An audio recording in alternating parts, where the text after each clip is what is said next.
Hey guys, Ron and Nate from FunctionBuilt-Aquatics. What's up? Today we reached 100 subscribers.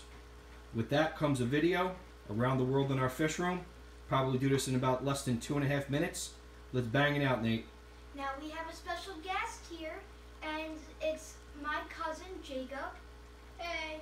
My nephew Jacob standing right behind us, and he's going to help us out a little bit with this video also.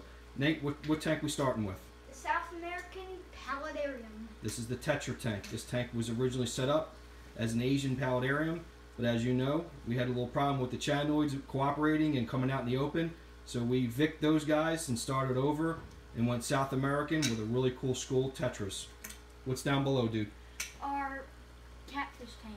Our catfish tank, where we have our 3 jumbo size 6-inch banjo cats, 1 spotted Raphael, and really cool juvenile ghost knife, who in time all these guys will go to a bigger tank. I'm planning on a 55 for them.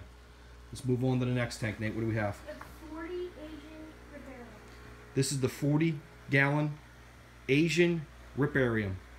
This is one of my favorite tanks. This tank has some real cool loaches in it, rasboras. What else, dude? We have our thick-lip gourami, our clown loach, all of our other loaches like the yo-yo loach and the chin loach. Absolutely. And let me give you a close-up of what the basket. Now, I've talked about this basket before. This is the basket planter that I use to hold the tropical plants. The roots of the plants, right down there, run through the basket into the water column and absolutely help with the filtration. The plants are just your basic run-of-the-mill tropical home plants. Pothos, Dracnea, some palm. I also have some Bella palm in there too. Now down below, Nate, what do we have down here? Our 2.5s holding 3 male betas, 1 female albia marginata, and 3 new white cloud fry. Yeah, the white cloud mountain minnow fry are on the lower right-hand side of the video. We were able to get them out with a turkey baster before the adults consumed them and ate them for a snack. Then we'll grow those guys out like we did with about 15 other white cloud fry, and eventually when they get to the right size, they will be released into this tank, which is the 20-gallon Paludarium. Yeah, this is the Chinese mountain stream. This is one of my this is actually my favorite tank of all the tanks we own. This tank typically would run clear, but some of the soil actually that I use for the plants has reached the water column and made this tannin. When it did that, for some reason or other, the white clouds seemed like they brightened up a lot more and started reproducing. Yeah, so we started seeing a lot more fry. So maybe that was the maybe a little change in environment was all we needed. They put a lot of houseplants in these tanks. Yeah, this tank has a lot of houseplants also. This tank was dominated by giant ficus plant that we stole from my wife. Some pothos, elephant ear right here that's really taken off. Palea, Java mosses, terrestrial mosses we collect on hikes. Jake, you have anything to say, dude? Not really. Okay, cool. Now, we're moving over to the 10-gallon planet tank. He's a comedian. So the 10-gallon planet tank is getting a water change, so that's why the water level is really low. And this tank has the Kessel Tuna Sun running on it. And this is the best light I own. This light is definitely worth the investment and time. Let's take a little close-up video. Nate, come here. Let's talk about the moss. Now, the moss we got from Florida. Yeah, the moss we got from Florida is the moss that's up top. It's still holding its color. We're spraying it down once or twice a day. The moss down below is the Java moss that's taken off too. Now, we have a tuna sun on this tank, and you can actually adjust the lighting on the tank. The intensity, the color tone. I currently have this probably somewhere in the 6,000 Kelvin range, which gives me a little bit more yellowish light. I like the way it makes the Kambamba. And also my thick lip gourami in here, which has a really nice orangish brown color to it. Yeah, gold color to it.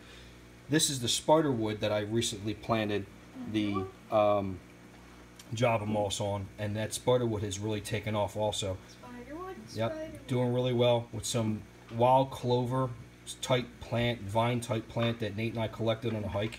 We talked about this plenty of times in other videos. Down below is Nate's favorite fish. Mr. Jack. Jack. Now Jack is a channel darter. He doesn't play well with others, so that's why he's in his own little 2.5 gallon tank. No heater, running around 68 to 72 degrees, pretty much moderate temperature. Lives in there with some ram's horn snails, is an absolute piggy, and not exactly a friendly character. He's amazing. Yep. We're going to move on to this tank now. What do we got here, dude? We have our trio of Albium marginatas. Two males, one female, right? Yeah. Okay. And these are the Albium marginata. Top right-hand corner right there, you can see the female kind of staring at us. The males are hiding, probably carrying. They're always carrying. Now, in this tank down here is a group of beta chanoids. Mostly females with 2 males. Males are carrying. We're going to have to split these guys up eventually. Definitely. Yeah, they're going to go in a little 20-gallon loan that I have set up, that I'm going to set up for them. So we got to get them and give them some space. These are the guys that were inside the South American tank first, but like I said, they hid, never come out, and it was like, where are the fish in this tank? I mean, they were just not coming out. Dead. What do you got in here, dude? Our rubra, guppy, and coolie loach. Yeah, you have 6 coolie loaches. Don't forget our baddest. 4 beta rubra, a batis, and an Endler's guppy that's been in this tank as a dither fish, kind of breaking things up a bit since he was in this tank with the coolie loaches, and then once we added the rubra, they brought some life to it. Down below is our numerous, probably close to 25 or so beta chanoids, beta albium marginata fry that have been growing out, and we need to find homes for. So eventually we're going to run up a price on our YouTube channel and try to sell them as small groups like trios. Nate and I talked about selling 2 males and 1 female, and coming up with a really cool price, and see if we can get some people interested in some of our captive-born wild beta fish. Now we have a dither guppy in there for a little while, and an algae eater. Yeah, there's a Siamese algae eater in that tank also, and another Endler guppy that we use as a dither.